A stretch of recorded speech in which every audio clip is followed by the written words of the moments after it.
billahi minasyaitonir rajim. Bismillahirrahmanirrahim. Assalamualaikum warahmatullahi wabarakatuh. Innal hamdalillah nahmaduhu wa nasta'inu wa nastaghfiruhu wa na'udzu billahi min shururi anfusina wa min sayyiati a'malina. May yahdihillahu fala mudilla lahu wa may yudlilhu fala hadiyalah. Asyhadu an la ilaha illallah wa asyhadu anna Muhammadar Rasulullah alladzi la nabiyya ba'da amma ba'du.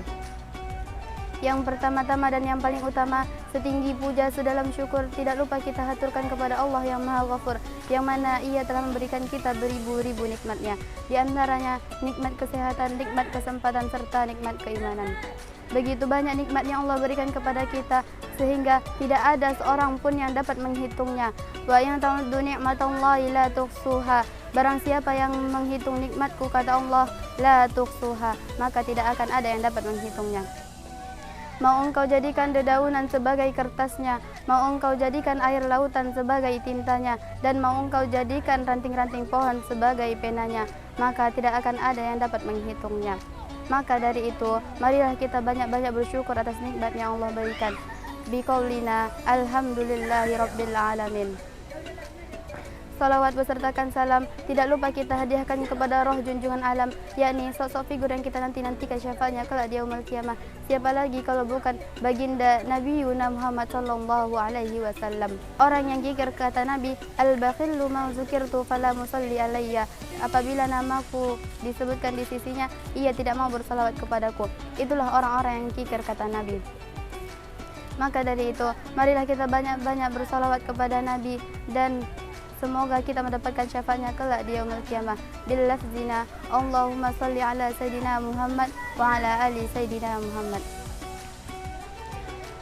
Saya tidak akan memperpanjangkan mukaddimah. Adapun judul ceramah saya pada sore yang berbahagia ini adalah memelihara kesucian jiwa. Kaum muslimin wal muslimat rahimakumullah. Marilah kita meningkatkan ketakwaan kepada Allah Subhanahu wa taala, karena sikap tersebut merupakan ciri seorang muslim yang beriman. Semakin hari usia kita semakin bertambah, maka haruslah peningkatan usia itu dibarengi dengan peningkatan takwa. Allah telah berfirman di dalam Al-Qur'annya yang berbunyi, A'udzubillahi minasyaitonirrajim. Bismillahirrahmanirrahim. Ya ayyuhalladzina amanu qu anfusakum wa ahlikum nara, yang artinya, wahai orang-orang yang beriman, jagalah dirimu serta keluargamu dari siksa api neraka. Quran surat At-Tahrim ayat 6. Dalam ayat tersebut, Allah telah memerintahkan kepada orang-orang yang menyatakan beriman agar menjaga dirinya serta keluarganya dari siksa api neraka. Maksudnya agar mereka tidak melakukan suatu perbuatan atau tindakan yang bisa menjerumuskan mereka ke dalam siksa api neraka kelak di hari kiamat.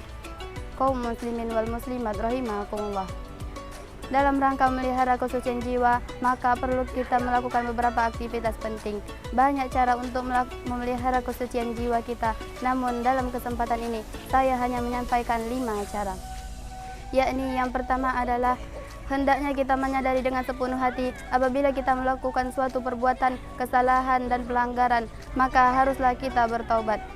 Hendaklah kita menyesal terhadap perbuatan yang telah terlanjur kita lakukan. Setiap hari hendaknya kita bertaubat, bukan hanya sekedar istighfar, namun harus benar-benar dihayati dari hati yang paling dalam. Adapun cara yang kedua adalah muraqabah.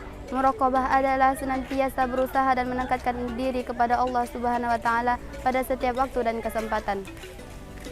Apabila kita selalu ingat dan yakin kepada Allah, maka akan tumbuh suatu keyakinan dalam diri kita bahwa Allah selalu melindungi kita.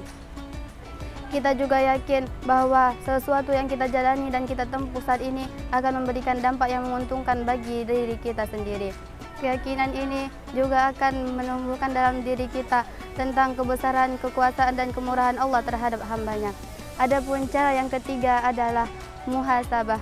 Muhasabah adalah senantiasa mengawasi diri dan introspeksi diri. Introspeksi diri yaitu memberi perhitungan terhadap diri sendiri tentang suatu keuntungan dan kerugian pada amal perbuatan yang kita lakukan. Setiap apa yang kita merasa kurang dan merugi atas amal perbuatan yang kita lakukan, maka haruslah kita mendorong diri kita agar menyempurnakan dan memperbaikinya. Nah, jika berhasil, maka patutlah kita bersyukur kepada Allah Subhanahu wa taala dan berharap agar Allah meridhoinya. Adapun cara yang keempat adalah mujahadah. Mujahadah adalah senantiasa berusaha dan bekerja keras dalam amal perbuatan yang kita lakukan. Dalam bekerja, berjuang di jalan Allah dan menegakkan kebenaran. Di dalam mencari rezeki dan ridhonya Allah, hendaknya kita tidak boleh berhenti. Haruslah dilakukan secara terus-menerus dengan amal yang kuat. Adapun cara yang terakhir adalah taat dalam menjalankan hal ibadah. Dalam setiap kesempatan, kita sebagai orang yang beriman haruslah melakukan perbuatan atau tindakan yang sesuai dengan bimbingan dan ajarannya Allah Subhanahu wa taala dan Rasulnya, baik secara ritual maupun yang berkaitan dengan kegiatan sosial di tengah-tengah masyarakat. Kaum muslimin wal muslimat rahimakumullah. Orang yang senantiasa melihara kesucian jiwanya dengan melakukan hal-hal tersebut, maka hal-hal tersebut akan memberikan keuntungan bagi dirinya, yakni berupa kebahagiaan dan kenikmatan, baik di dunia maupun di akhirat. Begitu pula sebaliknya, orang yang tidak melihara kesucian jiwanya, maka ia akan menderita dan merugi, baik di dunia maupun di akhirat. Allah juga telah mengingatkan kita di dalam Al-Qur'annya yang berbunyi, A'udzubillahi minasyaitonirrajim, Bismillahirrahmanirrahim. Qad aflaha man zakkaha wa qad khaba man dassaha. Yang artinya, sungguh beruntung orang-orang yang mensucikan jiwanya dan sungguh merugi orang-orang yang mengotorinya. Quran Surat Asy-Syams ayat 9-10. Kaum muslimin wal muslimat rahimakumullah. Maka dari itu, marilah kita memelihara kesucian jiwa kita agar kita termasuk orang-orang yang beruntung. Dan janganlah sampai kita termasuk orang-orang yang merugi karena tidak mau mensucikan jiwanya.